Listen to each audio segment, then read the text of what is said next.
Halo guys, masih banyak yang bingung ya bagaimana cara charger motor listrik yang benar agar nggak ada konsleting, agar baterainya awet, perawatannya juga terjaga. Karena yang paling penting dari motor listrik atau kendaraan listrik adalah baterainya, betul. Halo guys, gue Yoga di sini. Mari kita bahas edukasi lagi tentang motor listrik dan kendaraan listrik kalian.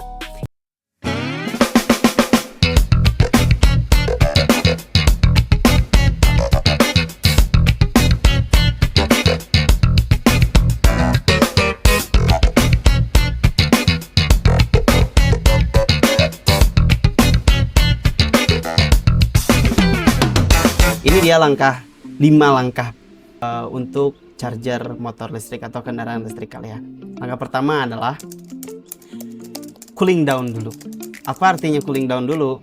Cooling down dulu artinya saat kalian mau charger motor listrik, dipastikan cooling down dulu. Contoh, misalkan kalian udah memakai kendaraan listrik tersebut dari jauh, ya, dan dipastikan itu kendaraan listrik kalian dalam keadaan hangat atau panas. Itu dipastikan dulu harus di cooling down dulu ya. Sekitar ya 10 menitan lah. 10 menit, 5 menit, it's okay. Cooling down dulu. Setelah baterainya sudah cooling down, itu udah sangat baik untuk proses charger. Ya, baru boleh dicas. Langkah kedua adalah cek kebersihan port chargernya. Oke, contoh, cek kebersihan port chargernya. Kan di motor listrik atau kendaraan listrik itu pasti ada port chargernya ya, colokannya, konektornya lah kalau di HP. Nah, cek dulu, takutnya basah atau kotor atau apa, itu dibersihkan dulu.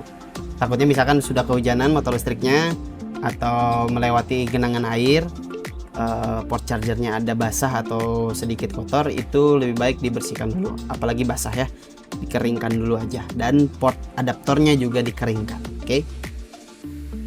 Nah, setelah itu baru deh bisa dicolokkan. Oke, langkah ketiga adalah cara colok, tahapan colok yang benar.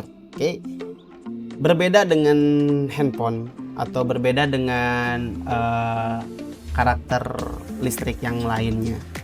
Kalau misalkan di motor listrik itu urutan colok yang benar adalah colokan dulu port adaptornya kepada motor listriknya. Setelah itu kabel dari adaptornya baru ke rumah atau stop kontak di rumah kita atau di tempat untuk chargernya. Oke, jadi jangan kebalik nih. Portnya dulu ke kendaraan, baru kabelnya ke stop kontak. Oke, get it? Oke, nah tips tambahannya juga adalah pastikan adaptornya emang nyala, berfungsi dengan baik, dan dipastikan original juga sesuai spesifikasinya dengan baterai dan controller dari motor listrik atau kendaraan listrik kalian. Oke. Langkah keempat adalah peletakan si adaptornya. Ini nih yang bahaya. Jadi untuk ibu-ibu ya di luar sana atau cowok-cowok yang lupa, yang agak-agak jorok atau cuek, adaptor ini ada prosesnya hangat, panas, butuh sirkulasi udara yang baik, normal, tidak tertutup. Oke, jadi dipastikan si adaptornya itu disimpan di bawah, di lantai atau di keramik atau di teras gitu ya, dan dipastikan itu ruangan terbuka ya. Jangan sampai itu disimpan di atas kasur, di atas sofa, di atas kain, di atas baju, di atas hal-hal yang mudah terbakar, karena akan ada proses pemanasan dari adaptornya ya, dan dia tuh ada proses panasnya, ada fan-nya juga gitu. Takutnya ada terlalu panas, ada konsleting, dan juga mudah menjadi pemicu kebakaran dari kain tersebut ya. Tapi kalau misalkan di lantai atau di keramik atau di semen gitu ya, atau di teras, itu biasanya adaptornya lebih dingin, nggak terlalu panas. Tapi kalau disimpan di kain itu dia nggak bisa sirkulasi udaranya nggak normal, jadi cepet panas, dan itu bikin komponen adaptor kalian cepet kurang bagus lah, cepet rusak nantinya. Oke, terus juga langkah berikutnya adalah cara mencabutnya. Cara mencabutnya pertama tetap cek dulu dari baterai dari motornya, cek dulu dari display motornya apakah sudah full 100%. Bisa juga dicek dari adaptornya, itu masih berwarna merah atau udah berwarna hijau. Itu beda-beda ya setiap brand, tapi untuk dari kita, dari Sundra itu biasanya merah artinya sedang proses charging dan hijau artinya udah penuh. Jadi itu bisa dicabut. Nah, untuk cara mencabutnya itu berbeda. Oke? Cara mencabutnya berbeda. Kalau cara mencabutnya itu dari stop kontaknya dulu dicabut, baru dari port kendaraannya. Itu lebih baik dan itu emang cara yang benarnya seperti itu. Oke? Nah, kalau untuk mencabutnya itu kebalikannya ya. Jadi dari stop kontaknya dulu, baru dari portnya. Oke, terus tips tambahan lainnya adalah pastikan itu pakai charger original. Oke, kalau misalkan pakai charger original ya kemungkinan besar, dan cara chargernya udah benar, kemungkinan besar baterainya awet, baterainya bertahan lama, umurnya juga panjang.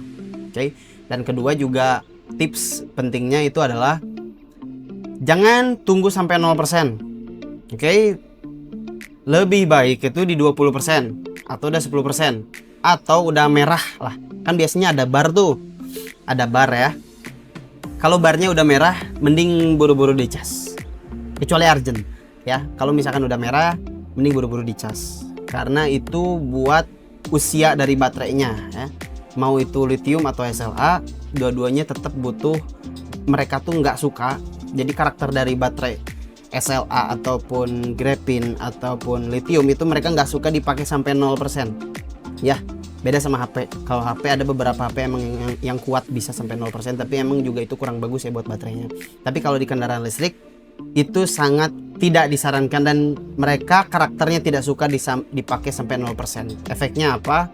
Dampaknya apa adalah usianya nanti bisa cepat drop, atau usianya di tahun kedua atau tahun ketiga atau tahun pertama bahkan dia jadi cepat drop, atau ngisinya jadi lama, atau performanya jadi turun gitu ya, voltasenya turun kalau di SLA dan lain-lain. Oke, jadi itu adalah 5 langkah cara charger yang benar dan juga tips-tips dari gua. Terima kasih, thanks for watching, goodbye, gua Yoga di sini.